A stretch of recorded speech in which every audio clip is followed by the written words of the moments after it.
Welcome to my channel, Military Comebacks.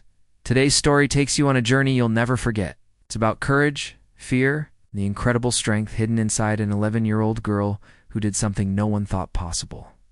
What was supposed to be a simple flight across the country quickly turned into a fight for survival. The sun was bright, the clouds soft and scattered, and the sky looked peaceful. Inside a small private jet, Captain Douglas, a seasoned pilot, sat with Emily Carter, a quiet young girl whose father had arranged this flight to bring her home from a science camp. It was meant to be an ordinary 2-hour trip. Emily loved flying, and had always admired how airplanes could slice through the sky like birds. Captain Douglas, a friendly man with decades of experience, had promised her he'd one day teach her to fly. During takeoff, he smiled and said, "You see that horizon? Kiddo, that's where the world begins for dreamers like you." Emily watched the ground shrink below her, fascinated by the glowing clouds and endless blue above. Everything felt safe, beautiful, perfect. Then, 40 minutes into the flight, everything changed. Captain Douglas began coughing violently. His hands trembled on the controls. Emily, confused and scared, asked, "Are you okay, Captain?" He didn't respond. His face turned pale, his breathing shallow, and then his head fell forward onto the control panel. The plane lurched downward. Alarms blared. Panic gripped Emily's chest as the aircraft plummeted. She grabbed the captain's shoulder and shouted, "Captain, wake up, please!" But there was no answer. Amid the chaos, Anne thought echoed in her mind her father's words, "Emily, when things go wrong, don't freeze. Think, always think." Taking a deep breath, she pushed the captain's arm aside and studied the instruments. The altimeter was dropping fast. She didn't know how to fly, but she had watched Captain Douglas carefully. Emily wrapped her small hands around the control yoke and pulled it back with all her strength. The nose of the plane lifted slightly, and the drop slowed. She grabbed a nearby headset and pressed the radio button. Her voice shook. "Hello? I'm on a small jet. The pilot isn't moving. I don't know how to fly."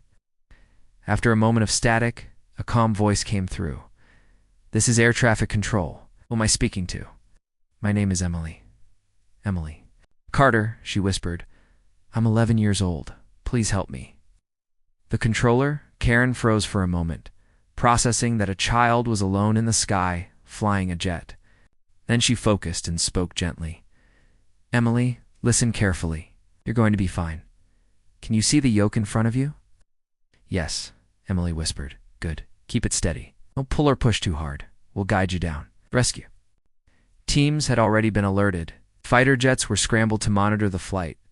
Emily's hands were sweaty, her legs trembling, but she followed every instruction. She adjusted the throttle, turned slightly, kept the plane steady. Every second felt like an eternity. "I can't do this. I'm scared," Emily admitted. "You're not alone," Karen reassured her. "You've already done the hardest part, taking control when most adults would have frozen." Soon, a nearby pilot, Captain Reed, flew alongside Emily's jet to guide her. "I'm right beside you, kiddo," he said. Emily turned and saw the massive plane, silver wings shining in the sunlight. "I see you," she said, trembling. "Good. Follow me. We're landing together." Step by step, minute by minute, Emily guided the jet toward a nearby military base. Fire trucks and ambulances lined the runway, lights flashing like stars. As the runway grew closer, her heart raced. The plane bounced violently on touchdown, but she held on. The nose dipped, tires screeched, and finally, the jet rolled to stop. Silence. Emily's chest heaved. Tears ran down her face. She was alive. She had done it. Rescue teams rushed in. Paramedics carefully lifted Captain Douglas, who had suffered a massive heart attack. While Emily sat quietly, hands still gripping the controls, the crowd at the base stood in awe. A commander knelt beside her. "You just saved yourself and everyone in that plane's path." "You're a hero, Emily," news spread worldwide. People called her the little pilot of hope. Television channels replayed her trembling yet determined voice.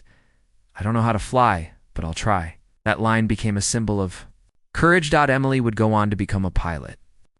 But she often said her real training began that day when the sky tested her bravery. Courage doesn't mean you're not scared, she would tell audiences later. It means you do the right thing, even when you are. An 11-year-old girl proved that heroes aren't only in uniforms or adorned with medals. Sometimes they are small hands gripping a yoke, hearts beating with fear yet refusing to give up. Even in the darkest moments, hope can still take flight.